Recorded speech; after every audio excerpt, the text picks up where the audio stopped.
perkenalkan, saya Natasha Cikita Likito dengan NIM 2023-21044, mahasiswa Fakultas Hukum Universitas Patimura Aceh. Video ini dibuat dalam rangka untuk memenuhi tugas ujian akhir semester pada mata kuliah Hukum Hak Kekayaan Intelektual. Pada kesempatan kali ini, saya akan memaparkan analisis hukum mengenai salah satu rezim hukum hak kekayaan intelektual, yaitu perlindungan varietas tanaman atau PVT. Ada 3 poin utama yang akan saya bedah secara komprehensif.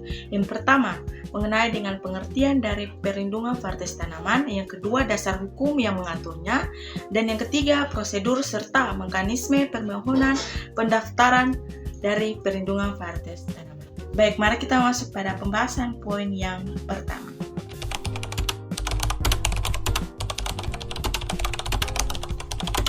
Secara yuridis dan teoritis, perlindungan varietas tanaman adalah bagian khusus dari hak kekayaan intelektual yang diberikan oleh negara kepada pemulia tanaman atau pemegang hak perlindungan varietas tanaman ini. Hak ini memberikan wewenang eksklusif untuk menggunakan varietas hasil pemuliaannya sendiri atau memberikan persetujuan kepada orang atau badan hukum yang lain untuk menggunakannya selama jangka waktu tertentu. Mengapa varietas tanaman harus dilindungi? Karena proses memuliakannya atau merekayasa tanaman tersebut hingga menghasilkan varietas yang baru, yang unggul, membutuhkan waktu bertahun-tahun, biaya yang besar, serta keahlian intelektual yang sangat tinggi.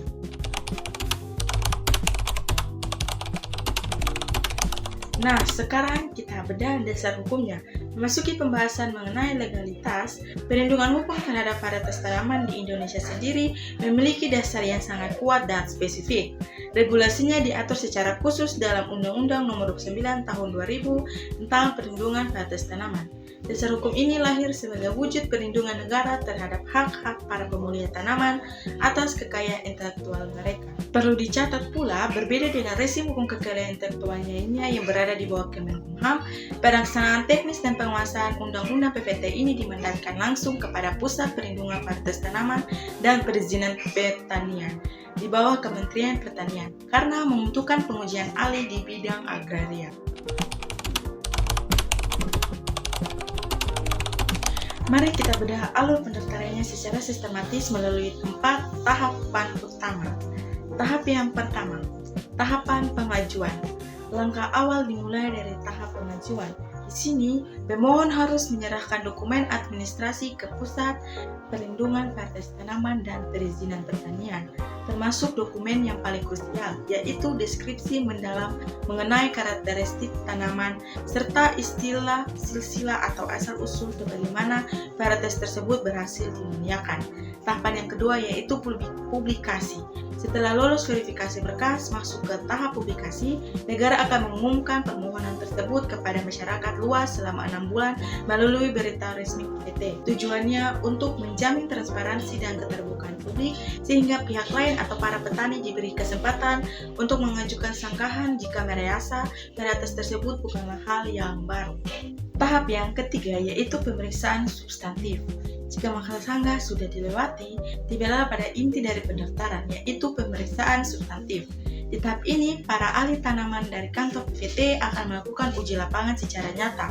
Mereka akan menguji apakah tanaman tersebut benar-benar memenuhi kriteria BUS, yaitu baru, unik, seragam, dan stabil. Pengujian fisik ini bisa memakan waktu berbulan-bulan bahkan hitungan tahun, tergantung pada musim tanaman komoditas tersebut. Tahap yang keempat atau tahap yang terakhir yaitu pemberian hak. Terakhir adalah tahap pemberian hak. Jika uji lapangan membuktikan bahwa tanaman itu sudah lolos kriteria BUS, maka Menteri Pertanian melalui Pusat Perlindungan Varietas Tanaman dan Perizinan akan menerbitkan sertifikat hak PT. Sejak saat itulah hak eksklusif sudah resmi dilindungi oleh hukum negara. Sebagai poin pelengkap dari seluruh pemaparan tadi, perlu dipahami bahwa hak eksklusif perlindungan varietas tanaman ini memiliki batasan waktu yang diatur oleh undang-undang untuk kategori tanaman semusim. Perlindungan hukum diberikan selama 20 tahun, sementara untuk tanaman tahunan diberikan proteksi yang lebih panjang yaitu selama 25 tahun. Dari seluruh uraian yang sudah saya sampaikan, dapat ditarik kesimpulan bahwa perlindungan varietas tanaman ini melalui Undang-Undang Nomor 29 Tahun 2000 dan Pusat TPP Kementerian Pertanian merupakan instrumen hukum yang sangat vital. Regulasi ini tidak hanya melindungi hak moral dan ekonomi para pemilik tanaman saja, tetapi juga menjadi stimulasi hukum untuk mendorong inovasi dan ketahanan pangan nasional. Demikian sudah pemaparan materi yang sudah saya sampaikan. Maaf atas segala kekurangan dalam penyampaian ini. Kritik, saran maupun arahan sangat dibutuhkan demi kesempurnaan pemahaman saya agar bisa lebih baik ke depannya. Bye bye.